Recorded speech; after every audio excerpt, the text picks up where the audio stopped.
Glyceryl trinitrate. Now glyceryl trinitrate is a vasodilator drug. ये करेगी क्या, ब्लड वेसल्स को डायलेट कराएगी, ये नाइट्रिक ऑक्साइड जो है वो प्रोड्यूस कराएगी, देन ये nitric oxide further blood vessels को डायलेट कराएगा, जिसकी वजह से फ्लो और परफ्यूजन जो है वो इंक्रीज कर जाएगी। तो एंजिना की ड्रग्स के अगर मैकेनिज्म ऑफ एक्शन की बात करें तो एंजिना जो होता है वो एथेरोस्क्लेरोटिक प्लैक की वजह से होता है। अब ये जब तक प्लैक आर्टरी के अंदर होगा तो उसकी वजह से क्या होगा, परफ्यूजन जो है वो डिक्रीज कर जाएगी या फिर ये प्लैक रप्चर कर जाए। अब जब परफ्यूजन डिक्रीज हुई है तो उसकी वजह से पेन होगी विच इज़ कॉल्ड एंजिना, और अगर तो ये रप्चर कर जाएगा तो उसे हम कहेंगे कि थ्रोम्बो एम्बोलिज्म हुई है। थ्रोम्बो एम्बोलिज्म की रिस्पॉन्स में जो होगी वो आर्टरी ब्लॉक होगी, so there is artery blockage. अब आर्टरी जब ब्लॉक हुई है तो उसके डिफरेंट कॉन्सिक्वेंसेज हो सकते हैं। हो सकता है पेशेंट ए रिदमिया में चला जाए, हो सकता है कि पेशेंट को एमआई हो जाए, हो सकता है कि पेशेंट की वेंट्रिकुलर डिसफंक्शनिंग हो जाए।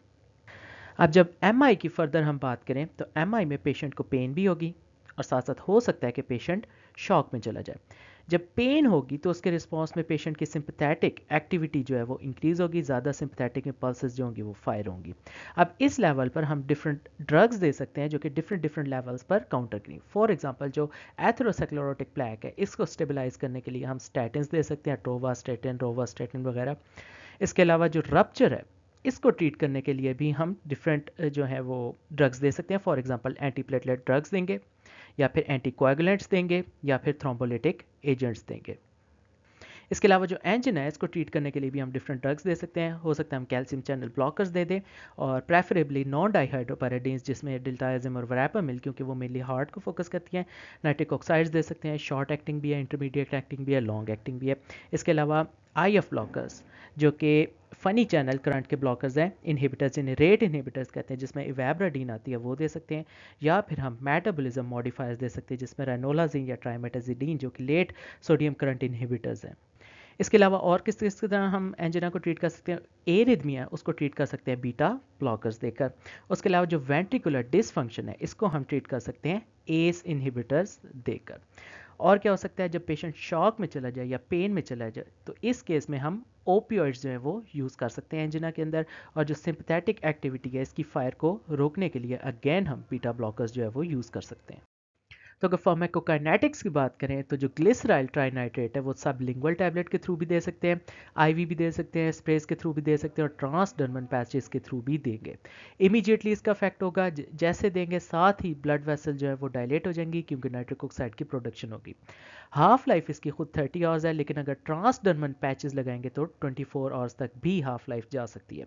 उसके अलावा आइसोसोर्बाइड मोनोनाइट्रेट ये ओरली देंगे और इसकी जो हाफ लाइफ है that is around about 4 hours. Clinical use में क्या आ सकता है, टू प्रिवेंट या to treat the stable angina sublingually देंगे। उसके अलावा जो ग्लिसराइल ट्राइनाइट्रेट है वो आईवी देंगे and it is use to treat unstable angina. उसके अलावा जो क्रॉनिक हार्ट फेलियर है उसकी ट्रीटमेंट में भी हम ग्लिसराइल ट्राइनाइट्रेट यूज़ कर सकते हैं। टॉक्सिसिटी के साइड इफेक्ट्स में, क्योंकि अब ब्लड वेसल्स डायलेट हो गई हैं तो हो सकता है हेडेक हो, पोस्टल हाइपोटेंशन हो, टॉलरेंस हो जाए, और रेयर कंडीशंस में मैथ हीमोग्लोबिनीमिया हो सकता है। तो अगर अदर सिमिलर ड्रग्स की बात करें जो कि हम एंजिना में यूज़ कर सकते हैं तो उसमें नाइट्रेट्स आ सकती हैं और नाइट्राइट्स आ सकती हैं। जो नाइट्रेट्स हैं उसमें आएगी सबलिंगुअल नाइट्रोग्लिसरीन, आइसोसोर्बाइड डाइनाइट्रेट, ये वाली शॉर्ट एक्टिंग है। इंटरमीडिएट एक्टिंग नाइट्रेट्स की बात करें तो उसमें आइसोसोर्बाइड डाइनाइट्रेट, मोनोनाइट्रेट और पेंटारेथ्रिटोल टेट्रानाइट्रेट। और अगर लॉन्ग एक्टिंग नाइट्रेट्स की बात करें तो उसमें ट्रांसडर्मल पैचेज होंगे नाइट्रोग्लिसरीन के। और अगर नाइट्राइट्स की बात करें तो उसमें अमाइल नाइट्राइट आएगा। इसके अलावा हम कुछ कैल्शियम चैनल ब्लॉकर्स जो हैं वो भी यूज़ कर सकते हैं। उसकी फर्स्ट जनरेशन भी है, सेकंड जनरेशन भी है, थर्ड जनरेशन भी है, and then we have fourth generation.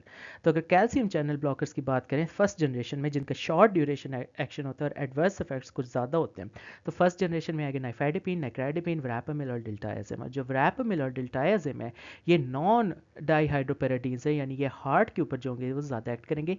बाकी जो दोंगे वो डाईहाइड्रोपेराडीन्स हैं और वो जो एक्ट करेंगे वो ब्लड वेसल्स के ऊपर ज़्यादा एक्ट करेंगे।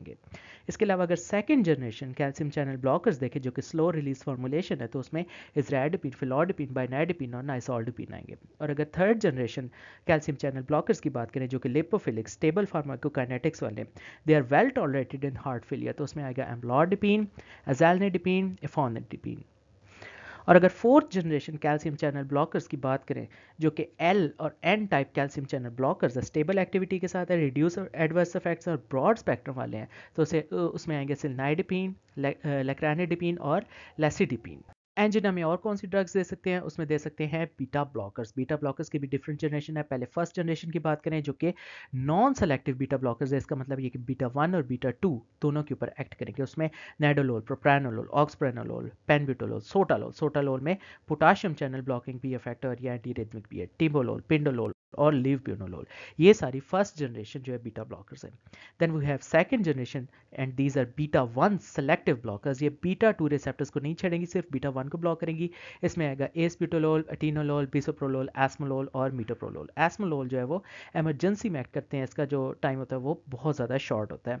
उसके अलावा थर्ड जनरेशन जो कैल्शियम बीटा ब्लॉकर्स आएंगे उसमें होंगी वेजोडाइलेटरी। ये जितनी भी थर्ड जनरेशन वाली है ये वेजोडाइलेटरी है। This are non selective beta blocker. ये अल्फा भी और बीटा रिसेप्टर्स दोनों को ब्लॉक करेंगी। इसमें कार्विडिलोल, लेबिटालोल और कार्डियोलोल आएंगी।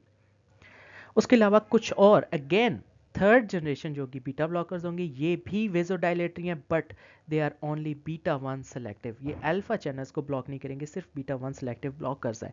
इसमें भी टैक्सालोल, नेबिवोलोल और सेलिप्रोलोल आ सकती हैं। उसके अलावा कुछ और बीटा ब्लॉकर्स है जिनमें मेम्ब्रेन स्टेबलाइजिंग इफेक्ट है, या जिन्हें हम कहें कि ये लोकल एनेस्थेटिक के तौर पर भी थोड़ा थोड़ा काम करती हैं। इसमें आ सकती है प्रोप्रानोलोल, लेपिटोलोल, एसब्यूटोलोल, मीटोप्रोलोल और पिंडोलोल। इसके अलावा अगर कुछ और बीटा ब्लॉकर्स की बात करें तो उसमें सेलिप्रोलोल, कार्डियोलोल, पिंडोलोल, एसब्यूटोलोल, लेपिटोलोल, पेनब्यूटोलोल और ऑक्सप्रेनोलोल आएंगी। ये जितनी भी बीटा ब्लॉकर्स हैं इन सब में सिंपैथोमाइमेटिक एक्टिविटी है, यानी सिंपैथेटिक नर्वस सिस्टम भी थोड़ा बड़ा एक्टिवेट करेंगी। उसके अलावा तीन और बीटा ब्लॉकर्स है जिसमें मीटोप्रोलोल, कार्विडिलोल और लेबिटोलोल। ये जो तीन बीटा ब्लॉकर्स है ये कार्डिक लाइफ जो है वो प्रोलॉन्ग करेंगी। इसके अलावा कुछ और ड्रग्स हैं, उसमें आ सकती है रेनोलाजीन और ट्राइमेटाजिडीन। अब जो रेनोलाजीन और ट्राइमेटाजिडीन है these are late sodium current inhibitors, या जिन्हें हम कहें दीज आर मेटाबॉलिज्म मॉडिफायर्स।